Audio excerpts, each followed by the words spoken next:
আসসালামু আলাইকুম। ভীষণ কমন একটি প্রবলেম, প্রায়ই শোনা যায়। দেখবেন আপনার পাশে কেউ এরকম ভাবে কমপ্লেইন করছেন, তিনি হাত উপরে উঠাতে পারছেন না, চুল আঁচড়াতে পারছেন না, ইভেন হাতটিকে পেছনের দিকে নিতে পারছেন না, এবং সামটাইমস ওয়েট বিয়ারিং করতে ভীষণ কষ্ট হচ্ছে।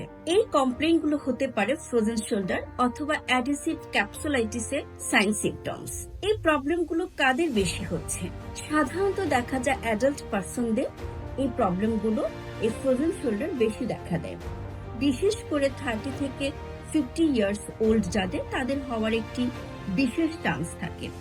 এছাড়াও বিভিন্ন ডিজিজ কন্ডিশনস এর জন্য, ইনজুরি হলে, দ্যাট মিনস পড়ে গেলে কিংবা ব্যথা পেলে, যাদের ডায়াবেটিস রয়েছে, ইভেন স্ট্রোক পরবর্তীকালেও এই প্রবলেমটি ভীষণ সিভিয়ার আকারে দেখা দিতে পারে। আপনার করণীয় কি? প্রথমত, আপনি যখন এই প্রবলেমগুলো ফেস করছেন, সেক্ষেত্রে অবশ্যই আপনাকে চিকিৎসকের পরামর্শ নিতে হবে। চিকিৎসকের পরামর্শ অনুযায়ী মেডিসিন আপনার জন্য যেমন ইম্পর্টেন্ট, একই সাথে physiotherapy is very important for this frozen shoulder.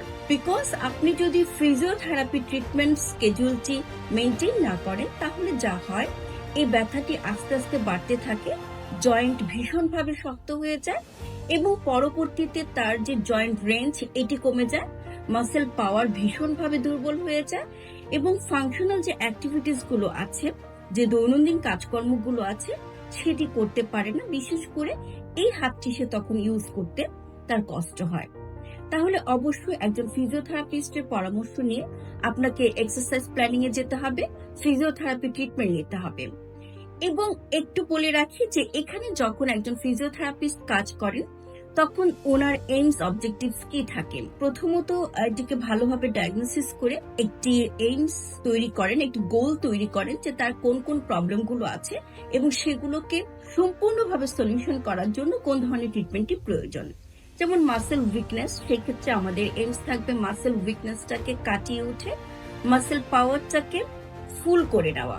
যদি কোনো জয়েন্ট স্টিফনেস থেকে থাকে, জয়েন্ট স্টিফনেসটাকে সম্পূর্ণভাবে দূর করা। এবং যেহেতু আমরা বলেছি অ্যাডহেসিভ ক্যাপসুলাইটিস, দ্যাট মিনস এই যে ক্যাপসুল এরিয়াটা আছে, এখানে ইনফ্লামেশন থাকতে পারে অথবা অন্যান্য প্রবলেমের জন্য তার যে মুভমেন্টটি আছে শোল্ডার জয়েন্টে, এটি তার রেস্ট্রিক্টেড হয়ে যায়। ইন দ্যাট কেস আমাদের একটি এইমস থাকবে যে এই যে তার মুভমেন্টটাকে সহজ করা, অর্থাৎ হাতটিকে ঘুরিয়ে তিনি চুল আঁচড়াতে পারছেন না, পিছনের দিকে নিতে পারছেন না, এই জিনিসগুলোকে লক্ষ্য রেখে তাকে স্বনির্ভর করা এবং এই হাতটিকে যেন তিনি সম্পূর্ণভাবে ইউজ করে তার দৈনন্দিন জীবনের প্রত্যেকটি কাজ করতে পারে, এটি একজন ফিজিওথেরাপিস্টের মেইন গোলস থাকে, এইমস থাকে।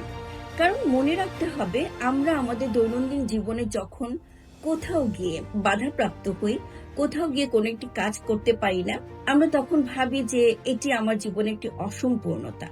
হ্যাঁ, এই অসম্পূর্ণ বাক্যটিকে সম্পূর্ণ করার জন্যই আপনার পাশে আছে একজন ফিজিওথেরাপি কনসালটেন্ট, আপনাকে স্বনির্ভরতা ফিরিয়ে দিতে এবং পেইনকে সম্পূর্ণভাবে রিমুভ করার জন্য। ফিজিওথেরাপির বিকল্প নেই। ধন্যবাদ আজকের জন্য।